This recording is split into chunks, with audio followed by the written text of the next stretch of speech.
সে দেখেছিল হি স। আমি যদি বলি আমি দেখেছিলাম তাহলে কি হবে আই স। আমি যদি বলি তারা দেখেছিল তাহলে কি হবে দে স। আমি যদি বলি তোমরা দেখেছিলে তাহলে কি হবে ইউ স। আসসালামু আলাইকুম, welcome back to my YouTube channel and Facebook page. তো গাইস, আজকের ভিডিওটিতে আমি আপনাদেরকে শিখাবো আমি গিয়েছিলাম, সে দেখেছিল, তাকে দিয়েছিলে, তুমি রাখে রেখেছিলা। তো এরকম সেন্টেন্সগুলোকে আপনারা কিভাবে ইংরেজিতে বলবেন, তো ইংরেজিতে বলার জন্য এরকম সেন্টেন্সগুলোকে আপনাদের কিভাবে চিনবেন। তো চিনবার উপায় হচ্ছে, যেমন বাংলা ক্রিয়া শেষে যখনই দেখবেন যে ল, লে, লাম, লেন এগুলো রয়েছে, তো যেমন এই সেন্টেন্সের শেষে রয়েছে যেমন লাম, ল, লে, তো এরকম যখনই দেখবেন যে রয়েছে তাহলে আপনাদেরকে একটি স্ট্রাকচার ফলো করতে হবে। তো আজকের ক্লাসে আপনাদেরকে থিওরি নাম্বার 3, তো থিওরি 3 দিয়ে আপনাদেরকে বুঝিয়ে দিব আমি আপনাদেরকে। তো সেন্টেন্সের সর্বপ্রথম সাবজেক্ট আনতে হবে। তো আপনারা সেন্টেন্সের সাবজেক্টটাকে বসাবেন, সাবজেক্টটাকে বসানোর পর আপনারা সেন্টেন্সটাকে ভার্ব টু বসাবেন। তো ভার্ব টু বসানোর পর আপনারা সেন্টেন্সটাকে, যদি অবজেক্ট থাকে তাহলে সেন্টেন্সের অবজেক্টটাকে বসিয়ে দিবেন। তো এক্সাম্পল হিসেবে আমি আপনাদেরকে এখানে কয়েকটি সেন্টেন্স লিখেছি। তো সেই সেন্টেন্সগুলোকে আপনারা কিভাবে ইংরেজিতে ট্রান্সলেট করবেন, তো ইংরেজিতে বলার জন্য সর্বপ্রথম দেখতে পাচ্ছেন যে আমি গিয়েছিলাম, তো আমিটা হচ্ছে সাবজেক্ট, তো গিয়েছিলাম এটা হচ্ছে ভার্ব। তো আমির ইংলিশ হচ্ছে কি আই, তো যাওয়ার ইংলিশ কি গো, গো এর পাস্ট পার্টিসিপল ফর্ম কি হবে ওয়েন্ট। আমি গিয়েছিলাম আই ওয়েন্ট, তাহলে কি হবে সাবজেক্ট কি আই। তো সর্বপ্রথম আপনারা সেন্টেন্সের সাবজেক্টটাকে বসাবেন। তো সাবজেক্টটাকে বসানোর পর এখানে যাওয়ার পাস্ট পার্টিসিপল ফর্ম বসাবেন ওয়েন্ট, তাহলে কি হবে আই ওয়েন্ট। আমি গিয়েছিলাম আই ওয়েন্ট। তারপর যদি বলি তুমি গিয়েছিলে, তাহলে এখানে আপনারা সাবজেক্টের জায়গায় তা আপনারা সাবজেক্টটাকে ইউ যদি বসাই দেন তাহলে কি হবে ইউ ওয়েন্ট, তুমি গিয়েছিলাম। তারপরে এখানে ইউ জায়গায় যদি বলেন যে সে গিয়েছিল তাহলে কি হবে হি ওয়েন্ট। আমি যদি বলি তারা গিয়েছিল তাহলে কি হবে দে ওয়েন্ট। আমি যদি বলি আমরা গিয়েছিলাম তাহলে কি হবে উই ওয়েন্ট। তো এরপর যে সেন্টেন্সটা রয়েছে সে দেখেছিল, তো এখানে সেন্টেন্সের সেটা হচ্ছে সাবজেক্ট, তো দেখাটা হচ্ছে কি ভার্ব। তো সর্বপ্রথম আপনারা স্ট্রাকচারটা ফলো করবেন, সেন্টেন্সের সাবজেক্টটাকে বসাতে হবে। তো সের সাবজেক্টটা কি হবে হি।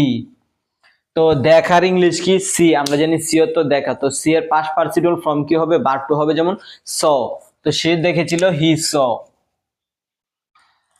তো তারপর শি শ, আমি যদি বলি আমি দেখেছিলাম তাহলে আপনারা এখানে সাবজেক্টটাকে চেঞ্জ করলেই আপনার সেন্টেন্সটা হয়, যেমন আই শ। আমি যদি বলি তুমি দেখেছিলে তাহলে কি হবে ইউ শ। আমি যদি বলি তারা দেখেছিল তাহলে কি হবে দে শ। আমি যদি বলি আমরা দেখেছিলাম তাহলে কি হবে উই শ।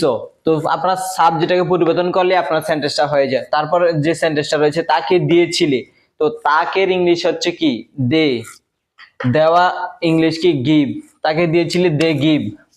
তো সর্বপ্রথম আপনারা সেন্টেন্সের সাবজেক্টটাকে বসাবেন। তো সাবজেক্টটাকে বসানোর পর আপনারা দেওয়ার ইংলিশটাকে বসাবেন গিভ, গিভের পাস্ট পার্টিসিপল ফর্ম কি হবে গেভ। তো আমি যদি গেভ লিখি তাহলে সেন্টেন্সটা কি হয় দে গেভ, তাকে দিয়েছিলাম। আমি দিয়েছিলাম তাহলে কি হবে আই গেভ। আমি যদি বলি তুমি দিয়েছিলে তাহলে কি হবে ইউ গেভ। আমি যদি বলি তারা দিয়েছিল তাহলে কি হবে দে গেভ। তো আপনারা জাস্ট সাবজেক্টটাকে যদি পরিবর্তন করেন তাহলে সেন্টেন্সটা আপনাদের কমপ্লিট হয়ে যায়, সেন্টেন্সটাও পরিবর্তন হয়ে যায়। তারপর রয়েছে তুমি রাখছিলা, রাখছিলা বা রেখেছিলা, তাহলে কি হবে তুমির ইংলিশ কি ইউ, রাখার ইংলিশ কি পুট। তো আমি যদি সেন্টেন্সের প্রথমে লিখছি যে ইউ, তাহলে সেন্টেন্সের সাবজেক্টটা কি হয় ইউ। রাখার ইংলিশ কি পুট, পুট অর্থ কি রাখা, তো পুটের পাস্ট পার্টিসিপল ফর্ম কি হবে পুট, পুট পুট পুট। তারপর যে সেন্টেন্সটা রয়েছে আমরা ব্যবহার করিলাম, তো আমরা ইংলিশ হচ্ছে কি উই, ব্যবহার করা ইংলিশ কি ইউজ, ইউজ অর্থ কি ব্যবহার করা, তো আমরা ব্যবহার করলাম উই ইউজ। তো সেন্টেন্সের সর্বপ্রথম আপনারা সাবজেক্টটাকে বসাবেন। তো আমরা সাবজেক্টটাকে বসালাম, তো ব্যবহার করা ইংলিশ হচ্ছে ইউজ, তো আমরা এখানে ইউজ বসালাম। তো ইউজ এর পাস্ট পার্টিসিপল ফর্ম কি হবে ইউজড, তো আপনারা এখানে ইউজড বসাবেন। তারপর যদি বলি আমি ইউজ করিলাম বা আমি ব্যবহার করিলাম তাহলে কি হবে আমি ব্যবহার করিলাম হলে কি হবে এখানে সাবজেক্টটা আপনার শুধু পরিবর্তন হয়ে যাবে। তো এখানে উইথ জায়গায় যদি আপনারা আই বসান বা আমি যদি বলি তুমি ব্যবহার করলে তাহলে কি হবে ইউ ইউজড। আমি যদি বলি তারা ব্যবহার করিল তাহলে কি হবে দে ইউজড টু। আপনারা এখানে যদি সাবজেক্টটা জাস্ট পরিবর্তন করেন তাহলে সেন্টেন্সটা হয়ে যায়।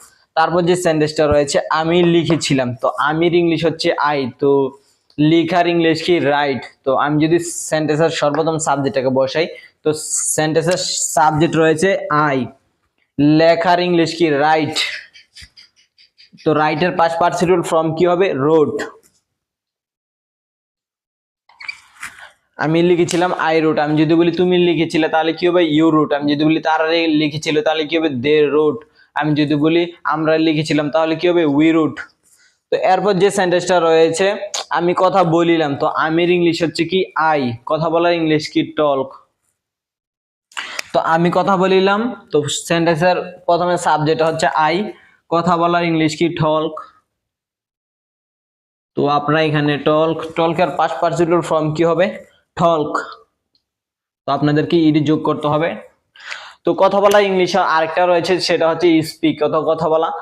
তো আপনার যেটা ইচ্ছা আপনাদের সেটা ব্যবহার করতে পারবেন। যে সেন্টেন্সটা রয়েছে আমরা তাকালাম, তো আমরা ইংলিশ হচ্ছে উই, আর তাকালাম এটা হচ্ছে ভার্ব, তো এটা ইংলিশ হচ্ছে কি লোক হচ্ছে কি তাকানো। তো আমরা সর্বপ্রথম সেন্টেন্সের সাবজেক্ট যদি আনি তাহলে সেন্টেন্সের সাবজেক্ট কি হবে উই, তাকানোর ইংলিশ হচ্ছে লোক, তো এর পাস্ট পার্টিসিপল ফর্ম কি হবে লোকড, ইডি যোগ হবে।